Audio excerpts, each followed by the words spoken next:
Hi, everyone. I'm Dave. And I'm Jeremy. Welcome to our Tech Over Coffee podcast. We're so excited to be sharing some technical and business based topics here from the studios at Chipola College in Marianna, Florida. This is a wonderful facility. We'd like to thank Chipola College for sponsoring our podcast. Always gives us a great opportunity to share some things we do on the research side, some things we do in the classroom or just in the lab working on topics, Jeremy. So it's always wonderful sharing this endeavor with you, and you have some neat things for us for the podcast today. I've got some really cool stuff on this rainy day in Marianna, Florida. Ooh. The sun will be out in a couple days, I hear. Right? Hopefully, but you never know. But where it is sunny, California, and that's where they're building 3D printed houses. Wow, 3D printed houses. The first one on the market, actually. Are they more affordable? It's supposed to be. It's something like 30% more cost effective than normal manufacturing. And not only that, you get a house built in 8 days. Wow, think of how the marketplace and these industries of construction management and just engineering are going to change over the years. Oh, yeah. The challenge is automation is going to replace a lot of manual positions, but hopefully we can take this opportunity to retrain workers and they can focus on handling the automation. Well, I mean, we do kind of have a big housing crisis in a way, right? You don't really have enough houses out there. And the houses that are available are either very old or very expensive, and also take a long time to build. There's a lot of permitting requirements and everything else. And that's one of the things that actually slowed them down building this house, was actually getting the permits and getting it where the regulators can see that, hey, a 3D printed house is actually okay. It is actually safe. Yeah, it looks safe from what you've shown on the specs and actually the prototype. And I think they actually have a beta that's out there that they haven't sold it per se. It's actually for $299,000. Sounds expensive, but I guess if it's in California, that's a steal. Yeah, it depends on the marketplace, right? And for a house that's built, like planned and built in 8 days, I think it's a situation where you kind of call them up, send them an email, say, hey, I want the house, this is my design, and you can easily map it out. It's this particular house was about 900 square feet, and it was made using a crane and gimbal type of setup with a standard 3D printer. You just change out, instead of using plastic, you're using concrete. So I wonder what type of positions it'll replace. I guess thinking of it that way, where you can bypass, say, the architect and the designer and just go right to the builder, the person, the general contractor managing the process. It's going to be interesting to see how automation is going to impact the marketplace in these specific industries. I know with the pandemic we're coming out of, there's kind of this housing bubble that is still occurring where people are waiting for a year or more to have a house receive the permits needed to have a house built. And houses, just even in Florida and the Panhandle, will sell immediately when they're listed in many cases based on the locale. So this could really solve that, just having some land available, printing a house, and maybe not even have it on the market, just someone designs it themselves and prints it and moves in. Yeah, I mean, if you've got the location set up, you just have to have enough space to put in a couple cranes, and then they just, put it in, and it's all stuff that a construction crew can just bring in.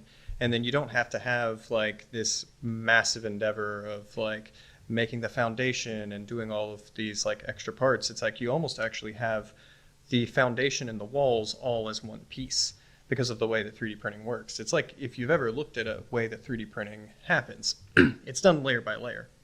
So you'll start out with the base, and you can make that as thick as you need it to be based on your location, right? Some areas you need better foundations than others. Some areas have different land masses that you're building on, right? So you could actually, that's right, if you had an area that was not as stable, you could do some pre-drilling and fill that while you're printing the house. So it could fill it up entirely, right? Yeah. Because it is basically just a big concrete funnel, kind of putting it where you want it to be. And then after that point, from the pictures that I've looked at, the walls have these very obvious layer lines that you would have from obviously they would be because the layers are so large, but that's something that can be remedied by just putting a fascia on the outside, put something that looks nice and covers up the fact that it's kind of this ugly smudging of concrete. But It can get better, right? I don't want to disparage it too much. Yeah, that could create a whole kind of subset profession where people come in and tackle the exterior part of the walls and make it look ready to move in, or once you moved in, make it ready to show. And then inside you put drywall and everything else, and it looks like a normal house. So that's exciting, just looking at technology. thinking of what Elon Musk is doing, we have to mention Elon whenever we can, right? Yeah. He's looking at kind of casting an entire car with one print. Can you imagine that? So Yeah. this is multiple steps for printing a house, but I guess if the foundation, the structure of the scaffolding of the printers were large enough, you could print a house with one print. Yeah. So so the layering per se, and then doing it in stages. So it's exciting to think about where we're headed. Yeah, and it all comes up as like one piece. You don't have to do like the framing. You don't have to do, all of these things individually. You just do it all at once and just feed concrete into it. And it does reduce the labor significantly because you have just one machine doing the framing, doing the foundation work. And then you have, people come in and do the electrical and the plumbing and whatnot. And those are things that you could actually put in beforehand and have it like planned out and then have the printing done right on top of it possibly. So takeaway today on the fly for our Tech Over Coffee podcast, we look at business topics and tech topics, invest in concrete. Yeah, that might be That's a thing. takeaway. You have to look at these different materials because 3D printing is all about the materials because it started out with something simple that you can, turn into a liquid by making it hot.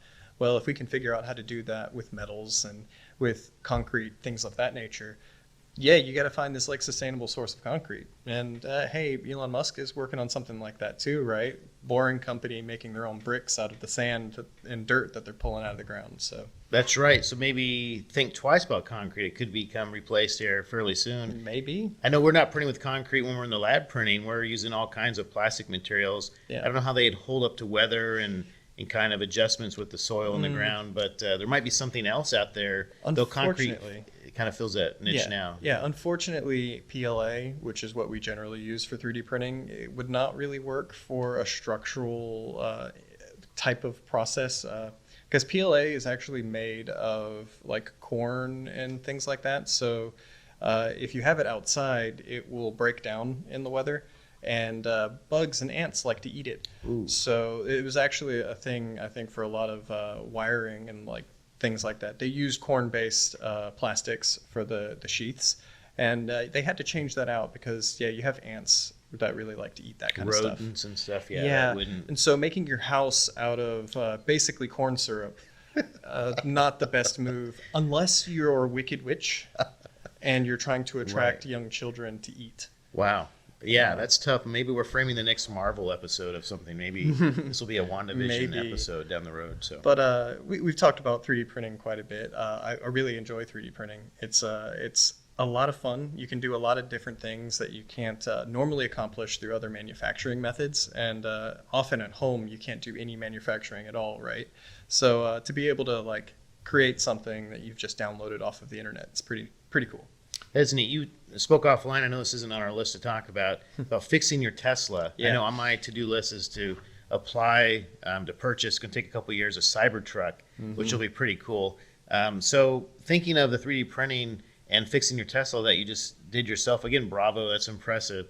You think we're anywhere close to printing the part you need to fix it, or is that we're not quite there yet? That could be a possibility. I mean, there are 3D printed parts that are used in automotive manufacturing all the time. There's some pieces along the manufacturing process that I've seen where for building some Teslas that they actually, like on the fly, have to make a 3D printed part to add to this injection molded part because it didn't quite come out right. And that's what is so good about 3D printing is that it's the flexibility.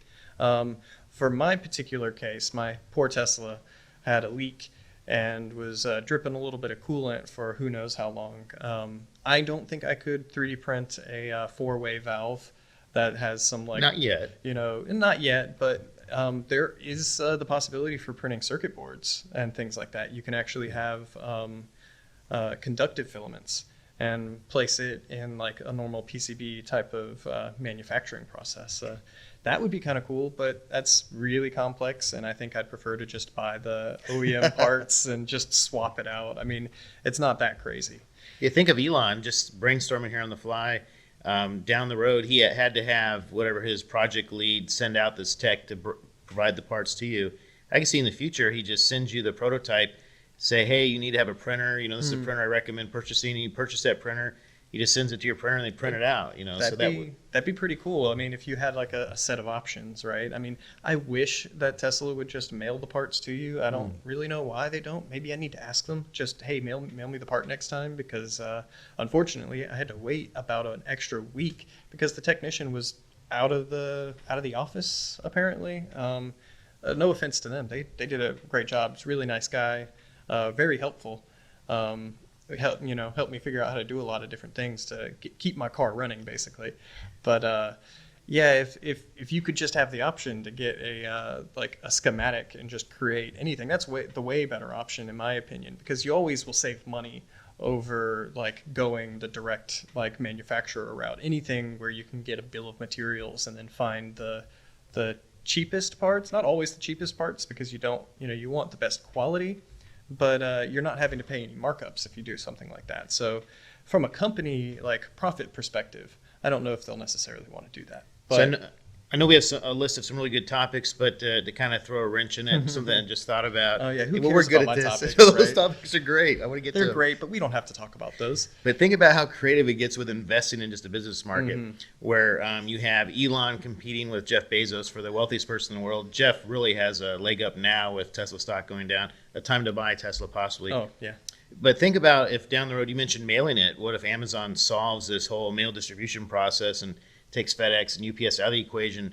That Elon could have it mailed to you through Amazon. Think about how complicated that gets. Well, that'd be a little weird. I mean, that's the funny thing, is that they sort of avoid using the post office or anything else, because it's like they have technicians, mobile technicians, wherever you have Tesla owners, basically, because they want to service people, but they don't have dealerships or anything like that. So they set up service centers in areas where they have a lot of customers, and then they have mobile techs that basically operate out of those service centers, and then they work in a range. So they're like avoiding the whole shipping process entirely, which is interesting considering that they're like making, the Tesla semis and whatnot. And they have some new prototypes coming out on that, which is pretty cool. And that could revolutionize a situation, right? Because you might actually have Amazon buying Tesla semis to do their deliveries. Ooh, it gets complicated. We have to thank Elon before we change topics here. We'll probably come up again here in a minute or two. But putting a charging station, and Mariana, thank you for that. That was nice. Yeah, I actually got to test it out just a little bit ago, maybe a week or so ago, something like that. And it was really cool, really nice. It's interesting to see a bunch of new Tesla people coming through, because there were like 2 or 3 different Teslas just there charging. And then by the time I had gotten my food and come back out, even more people were going. A guy had stopped in front of the guy and was like, hey, what's up with this car? How does that work? Just this dude in a pickup truck picking up some barbecue, asking like, hey, what's going on with your thing?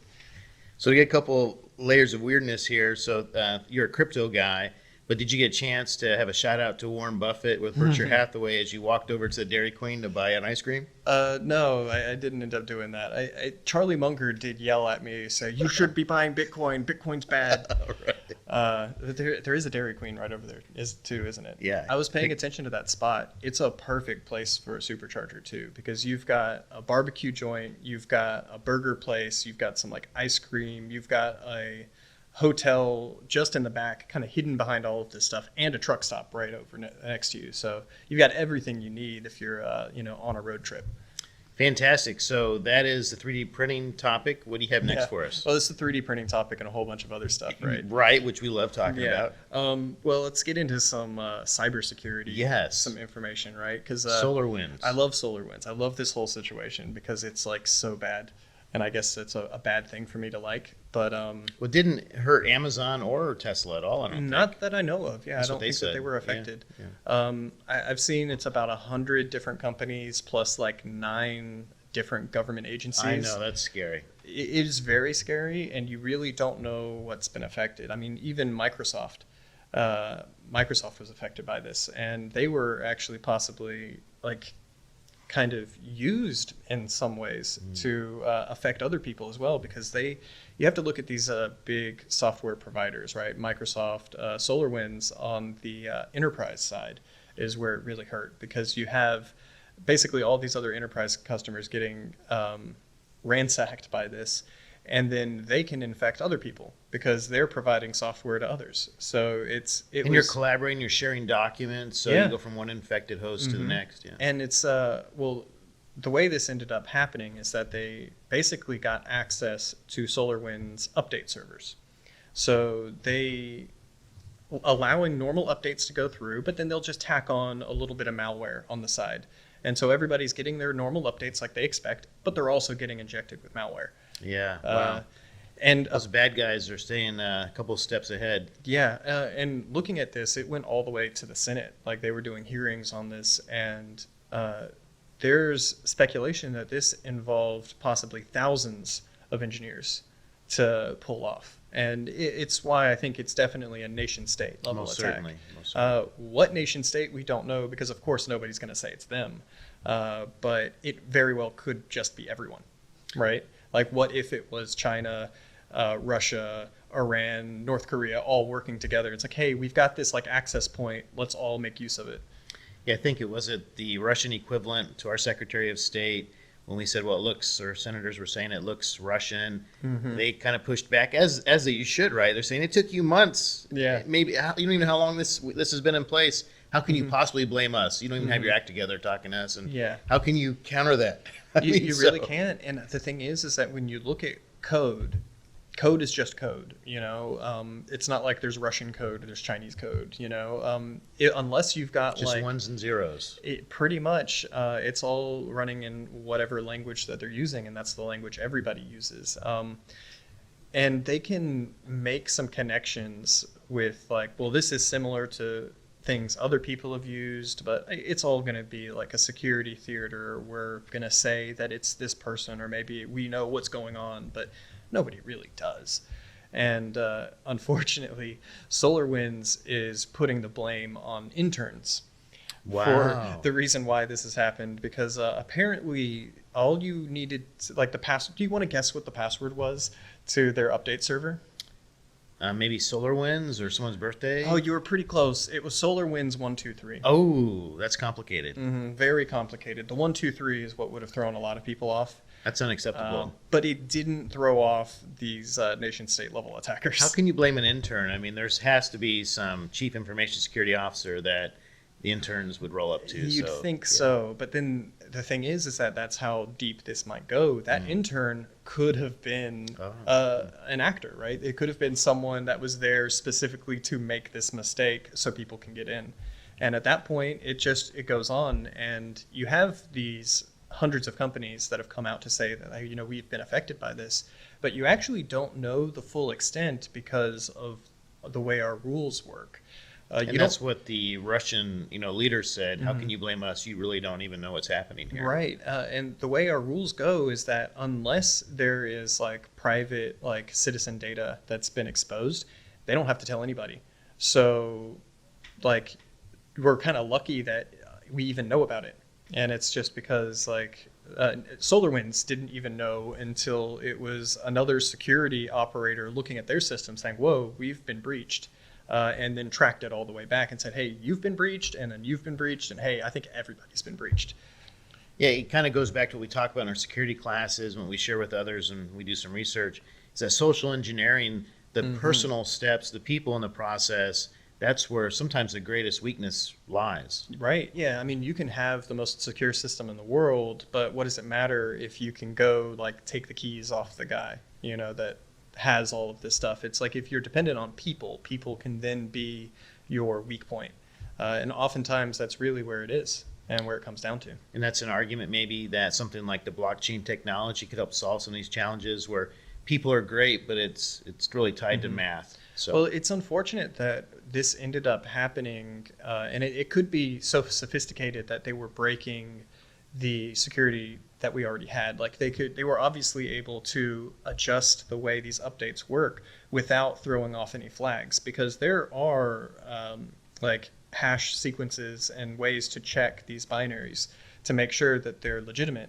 And apparently they passed those checks. So, and this went on for months and months too. So who knows how bad this is, and we'll continue to find out more, and I hope we continue to talk about it. Most certainly. And so we have some great topics left. Do you want to kind of throw some Yeah, planning thoughts out there for those Let's who may be see. watching this podcast for the upcoming ones. We talked about maybe the Coinbase going public. Yeah, Coinbase has officially announced their IPO. Still don't have a date on that yet, but you know, we'll be ongoing on that one. We'll talk about that, and we'll talk about Mars. Yeah, Mars is fun. That'll 'cause- be another Elon topic. yeah, SpaceX. a little bit of Elon, a little bit of NASA. Ooh, NASA. Yeah, because we had a new rover. I've drop heard of down. NASA. Yeah, Are they I- still in business? NASA is a I cool think so, one. They yeah. make clothes, right?